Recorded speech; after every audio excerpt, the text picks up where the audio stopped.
Indian market में Toyota ने अपनी पहली electric car Toyota Urban Cruiser e बेला को अनवील कर दिया है। प्राइस अनाउंसमेंट अभी नहीं हुई है, बट क्या कुछ खास है और क्या कुछ खास होगा इंडियन मार्केट में, उसके बारे में ज़्यादा जानने के लिए हमारे साथ मौजूद हैं विक्रम गुलाटी सान। तो sir, first of all congratulations for the Urban Cruiser e Bela.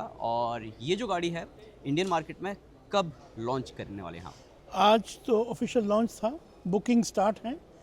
Customers 25,000 रुपये दे के इसको बुक कर सकते हैं और वेरी सून ये कस्टमर्स को उपलब्ध होने वाली है। प्राइस अभी हमें नहीं पता है, कब तक आने की उम्मीद है? आज बेसिकली हम चाहते थे कि प्रोडक्ट को इंट्रोड्यूस किया जाए, सो सारा फोकस प्रोडक्ट पे ही है। प्राइस हम बहुत शॉर्टली अनाउंस करेंगे जो कि कंज्यूमर्स को पता लग जाएगा। कस्टमर्स को ना टोयोटा को लेकर काफ़ी ज़्यादा उम्मीदें हैं कि उनका जो भी प्रोडक्ट आएगा वो काफ़ी ज़्यादा अच्छा होगा, काफ़ी ज़्यादा बढ़िया होगा और उन्हें एक वैल्यू फॉर मनी प्रोडक्ट मिलेगा। तो जो आफ्टर सेल सर्विस है, जैसे कि आपने बताया एश्योर्ड बाईबैक और बास सर्विस वगैरह, उसके बारे में हमें थोड़ी सी और डिटेल्स चाहिए। देखिए, टोयोटा इलेक्ट्रिक व्हीकल स्पेस में 30 साल से है। हमारी पहली इलेक्ट्रिक व्हीकल 1996 में यूएस में आई थी, RAV4। उसके बाद हमने, चूंकि इलेक्ट्रिक व्हीकल अपटेक थोड़ा सा चैलेंजिंग हो रहा था, तो स्ट्रॉन्ग हाइब्रिड इलेक्ट्रिक व्हीकल लाया गया जिसने ये चैलेंजेस को कुछ कम किया और अडॉप्शन बाय कंज्यूमर्स को इजी किया। तो तब से लेके अभी तक हमने 38 मिलियन यानी कि 3.8 करोड़ गाड़ियाँ इलेक्ट्रीफाइड जो हैं वो बेच चुके हैं दुनिया में। और इंडिया में अगर देखा जाए तो हमें 10 से 12 साल हो गए हैं जब से हम इलेक्ट्रीफाइड व्हीकल्स बेच रहे हैं। आज तक, अभी तक मेनली ये स्ट्रॉन्ग हाइब्रिड इलेक्ट्रिक व्हीकल्स थे, बट चूंकि स्ट्रॉन्ग हाइब्रिड इलेक्ट्रिक व्हीकल में एक इलेक्ट्रिक पावर ट्रेन जो इलेक्ट्रिक में होती है वो स्ट्रॉन्ग हाइब्रिड इलेक्ट्रिक में भी होती है और उसमें भी हाई वोल्टेज सिस्टम होता है। तो इससे एक ये हुआ है कि हमने एक बहुत ही रोबस्ट सर्विसिंग नेटवर्क कैपेबिलिटी खड़ी कर ली है, जिससे मतलब कि कस्टमर्स को एक अश्योरेंस रहेगा कि उनकी सर्विसिंग रिक्वायरमेंट्स बहुत अच्छे उम्दा तरीके से मीट की जाएंगी। इंफ्रास्ट्रक्चर भी है सारे डीलरशिप्स पे, प्लस मास्टर इलेक्ट्रिक टेक्नीशियंस को भी तैयार किया गया है ताकि किसी प्रकार की असुविधा कस्टमर को ना हो।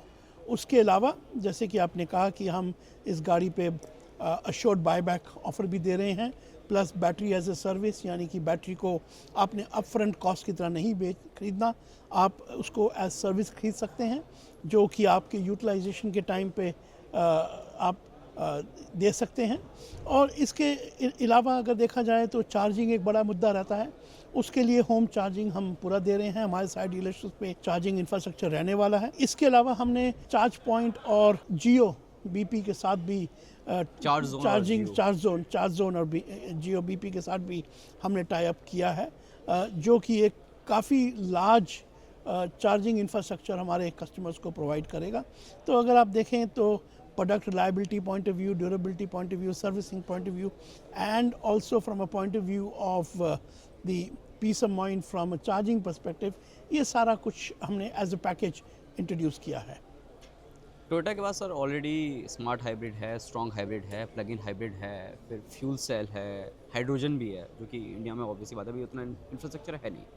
इलेक्ट्रिक कार टोयोटा लेकर आ गई। कस्टमर टारगेट क्या है? मतलब बेसिकली आप ये जो गाड़ी लेकर आए हैं, कस्टमर टारगेट क्या है और आपको क्या लगता है कि पहली कार अगर कोई ख़रीदना चाहेगा तो क्या वो अर्बन क्रूजर ई वेला को ख़रीद सकता है? देखिए, हमारा टेक्नोलॉजी की तरफ जो हमारा दृष्टि है वो ये है कि टेक्नोलॉजी एक ज़रिया है। हमारा जो अल्टीमेट गोल है as a country, as a society, वो है कि हम ऑयल से हटें, कार्बन एमिशन से हम हटें, उसको कम करें। अल्टीमेट गोल वो है।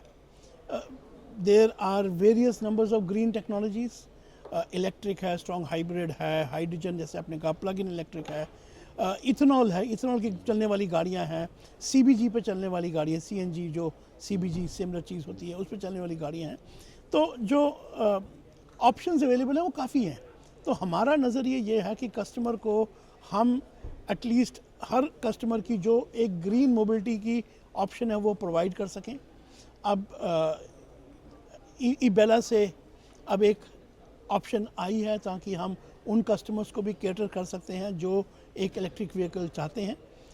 और ये this is going to be an important piece in terms of our efforts to reduce carbon emissions as a continued effort towards, जैसे हम कहते हैं, मल्टीपल टेक्नोलॉजी पाथवे के साथ। सर साल 2026 जैसा कि हम देख रहे हैं कि आपने जो शुरुआत किया है इस साल का, आपने इलेक्ट्रिक कार से किया है, लेकिन अगर 2026 का हम आउटलुक देखते हैं तो टोयोटा की तरफ से क्या है basically?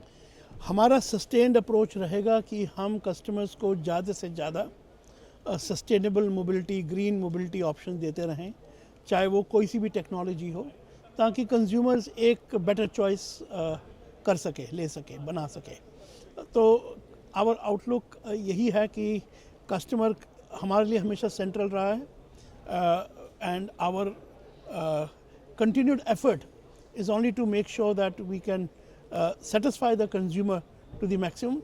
Consumer remains central to our whole approach, so that is going to remain unchanged.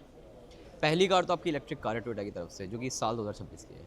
इसके अलावा हमें इस साल और कौन-कौन से प्रोडक्ट्स, या कह सकते हो कि ओवरऑल कितने प्रोडक्ट्स हमें देखने को मिल सकते हैं? देखिए, ये एक हमारा कंपनी का फिलॉसफी रहा है, हम आगे आने वाले प्रोडक्ट्स के बारे में नहीं बताते हैं, और मैं इसका आपको ज़्यादा जानकारी नहीं दे पाऊँगा।